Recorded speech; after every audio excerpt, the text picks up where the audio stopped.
ये होता है रियल धमाका।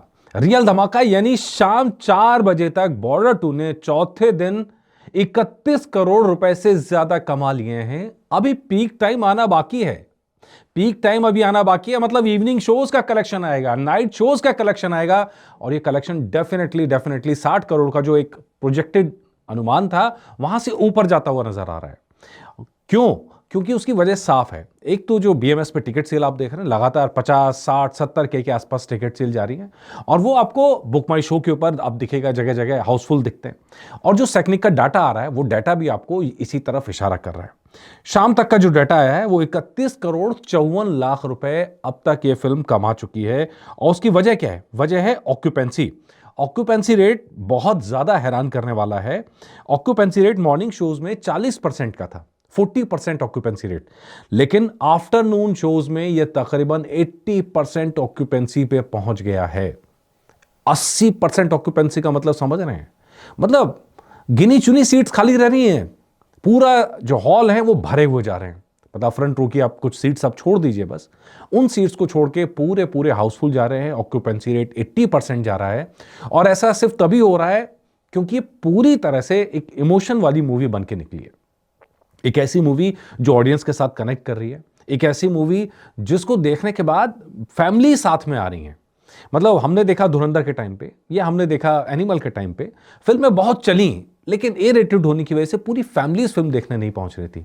लेकिन यहां पर पूरी की पूरी फैमिलीज फिल्म देखने पहुंच रही हैं, और इसी वजह से आपको मॉर्निंग शो भी भरे हुए दिखाई दे रहे हैं, इसी वजह से आफ्टरनून शोज भी भरे हुए दिखाई दे रहे हैं। और ये तस्वीर उन पिक्चरों से बिल्कुल अलग है जिनके कलेक्शंस बहुत बड़े होते थे लेकिन थिएटर खाली पड़े होते थे। यहां तो कलेक्शंस बड़े हुए नजर आ रहे हैं क्योंकि थिएटर भरे हुए नजर आ रहे हैं, और ये फर्क आपको जो कलेक्शन है वहां पर नजर आ रहा है। अब आप रीजन वाइज देखेंगे तो आप सूरत के अंदर 46%, अहमदाबाद में 58%, कोलकाता में 72%, भोपाल में तकरीबन 80%, हैदराबाद में 80%, मुंबई में 82%, बेंगलुरु में करीब करीब 70%, चंडीगढ़ में 95% ऑक्यूपेंसी रेट चल रहा है। 95%, मतलब 100 हॉल के एक थिएटर अगर है तो 5 सीट खाली हैं, उसके अलावा सब भरी हुई है। ये हाल, और एक शो की नहीं, हर शो का यही हाल है, तब ये 95% ऑक्यूपेंसी रेट नजर आ रहा है। लखनऊ 97%। वो जो सुना करते थे ना कि भाई टिकट नहीं मिल रही, टिकट नहीं मिल रही, वो है ये। जब अगर ये पुराने जमाने होते, बुक माई शो का टाइम नहीं होता, तो टिकट ब्लैक में मिलनी शुरू हो रही होती है यहां पे। ये वो टाइम है। 97%। पुणे 88%। एनसीआर में काफी बड़ा इलाका आता है, कई सारे स्टेट्स आ जाते हैं। 94% का ऑक्यूपेंसी रेट है। 94%। ये तो वो इलाका है जहां सिनेमा हॉल भर भर के हैं, और ऐसा भी नहीं है कि लोगों को टिकट्स के लिए आसानी हो रही है, मतलब टिकट्स के लिए मारामारी चल रही है, और ये मारामारी फोमो में कन्वर्ट होगी ही होगी।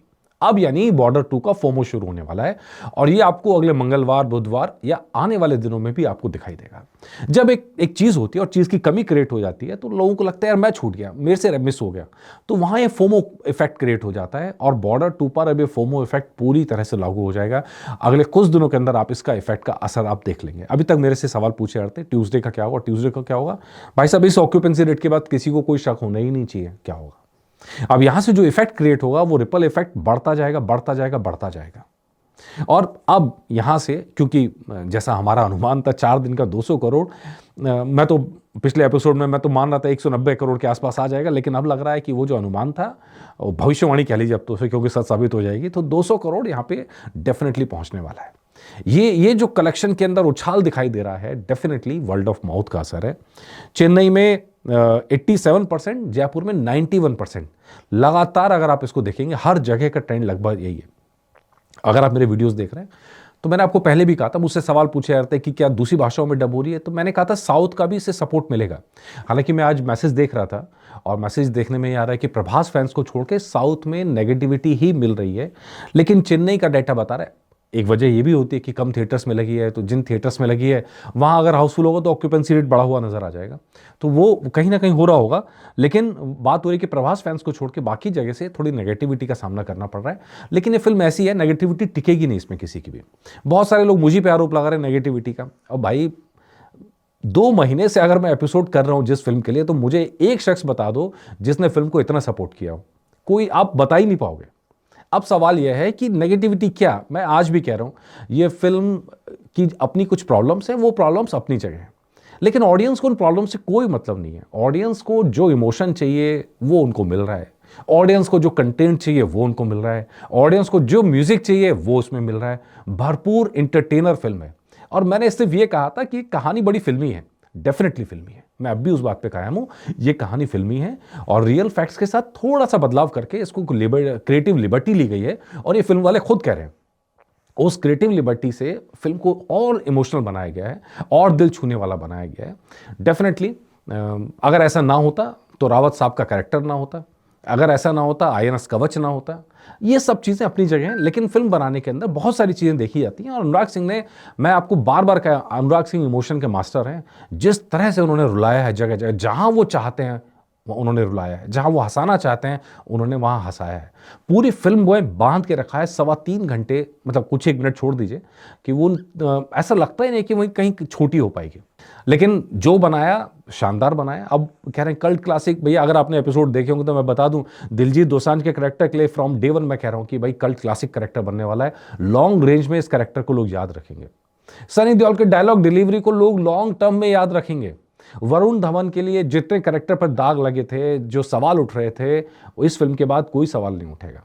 ये सारी चीजें इस फिल्म ने कर दी हैं। और मुझे लगातार कहा जा रहा है आहान शेट्टी को क्यों मिस कर रहे हैं, आहान शेट्टी को क्यों मिस कर रहे हैं। और खासकर फेसबुक की दुनिया में मैं देख रहा हूं महाराष्ट्र के लोग काफी इस बात को लेकर नाराज हैं कि आहान शेट्टी को उस तरह से आपने प्रमोट नहीं किया। अरे भैया, हमारे प्रमोट करने से कहाँ किसी को कोई फर्क पड़ रहा है, लेकिन जहाँ तक अदाकारी की बात है तो डेफिनेटली आहान शेट्टी ने अच्छा काम किया है। और अगर आप उनको देखेंगे तो ऐसा लगता नहीं कि वो पहली फिल्म कर रहे हैं। जिस तरह का सीरियसनेस थी उनके रोल के अंदर और जिस तरह का बलिदान था उनके रोल के अंदर, हालांकि मुझे ऐसा लगता है कि अभी और इमोशनल डेप्थ की ज़रूरत थी वहाँ पे, जो शायद नहीं दी गई क्योंकि कहानी का कंटेंट इतना बड़ा था। लेकिन वो जो भाईचारे वाले सीन है उनके और जो जहाज़ वाले सीन है वो डेफिनेटली बहुत मार्मिक है।